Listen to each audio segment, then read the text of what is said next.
Hello, hello, hello. Thank you so much for joining us on our channel. I'm Patsy the ducky.sheaboi. And today we are always joined by the fabulous Ayachan, a.k.a. DDNYC.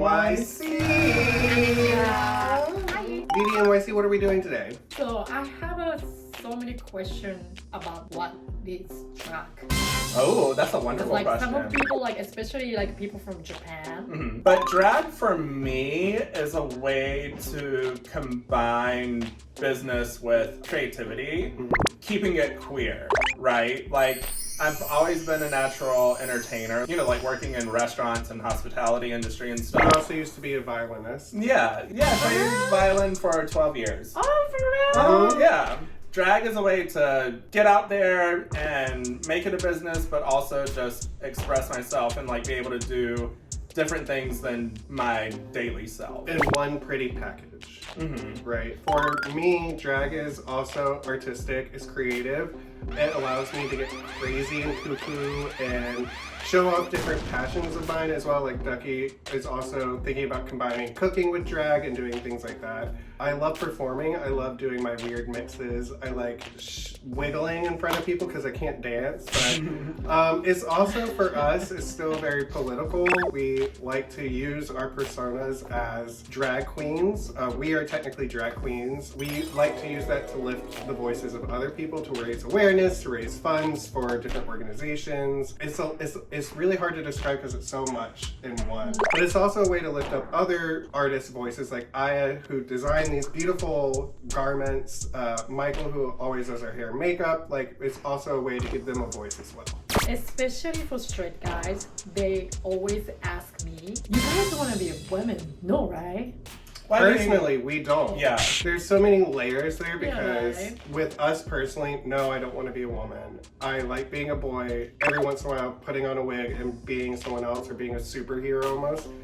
But there are different communities within drag where there are drag performers who are trans men and trans women who do take on the persona of either the opposite sex or the same sex. It's just a fun time we're living in because it's so many different expressions for it. Do you guys have a bad experience being a drag sometimes? Oh yeah.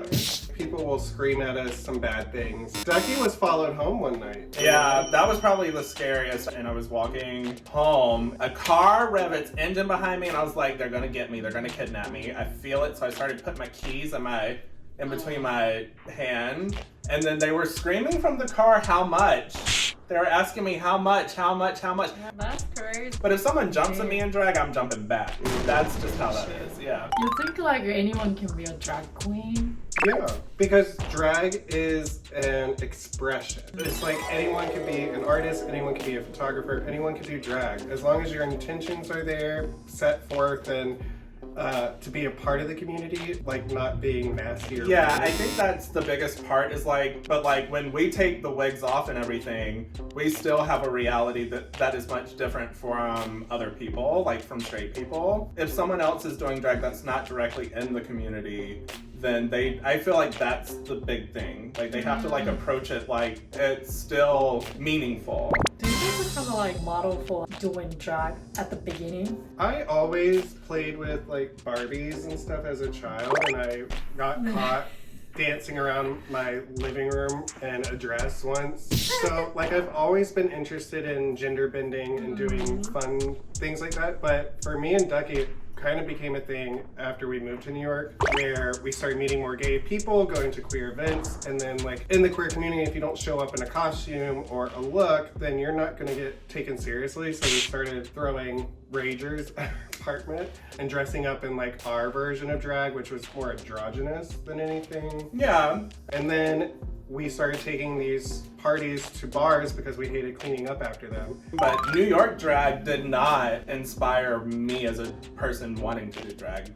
Me, it is the Southern pageant drag scene, because those drag artists from head to toe are going to walk in, make you look at them, put on a banging ass show. Do you guys have an advice for people want to be a drag queen? Don't wear busted wigs. Do not do that. Don't go out on the stage looking cheap, because then people are not going to pay you. You need a team of Right, people. yeah, right. It don't wait. And that doesn't mean you have to have this professional team off some styling TV show. A creative team. People Yeah, exactly. You need bounce people ideas off of. in your corner who are gonna say, "Don't wear that," or "Wear that." You know, like I think too. Don't expect that just because this competition, because it all starts with a competition, you're probably not gonna win. So you need to be able to take, I'm gonna do this competition, and then take these looks to a show where you can make some money. Yeah. Don't think about just winning, because you're gonna exhaust yourself. And for sure. don't chase after, a few months or years in the gig. Don't keep chasing guest spots. Start thinking and branding yourself. Start producing shows yourself in maybe some untraditionally queer spaces. Definitely make sure you're thinking that your drag is a business, because if you don't, the You'll just go, competition, there'll be another new queen or new drag performer that'll take your spot as the newbie within a night. Have to think, where am I going with this? You have to have more ideas. Have some goals. Yeah, right. Goals, yes. So the last question. What do you guys see drag in the future? Wow, that's a fun question. There's so many different types of drag. I see it getting more and more accepted by the mainstream. People are gonna see this as more of a real job. Yeah, it's a career. Because now sometimes people will just be like, "Oh, you just play dress up." I wish it was just dress up. Oh my god! I wish it was that easy. Just basically in the past in the U.S. it was illegal to cross dress. Yeah, you could be arrested just for wearing. For sure. And then once you get arrested with this on your record, you're not going to get a job. So then you end up homeless, and then it's just there was a lot of things in the past that were against drag queens legally. So I really think it's just going to be more solid. Yeah, more safe, more seen as a solid career choice. Which means we're gonna get paid, and that's the thing is queer artists and the people who support queer art, I know it's not about the money, but it's just about queer artists winning. Yeah. Getting that win. Showing our queer community, bringing it to light, bringing it to the mainstream, and all the things that are involved with that. Well. Is that it? Was that the last question? Yeah, that was the last question. That was beautiful. Thank you for watching another video of us on YouTube. Remember to comment. 채널을登録してね. お願いします。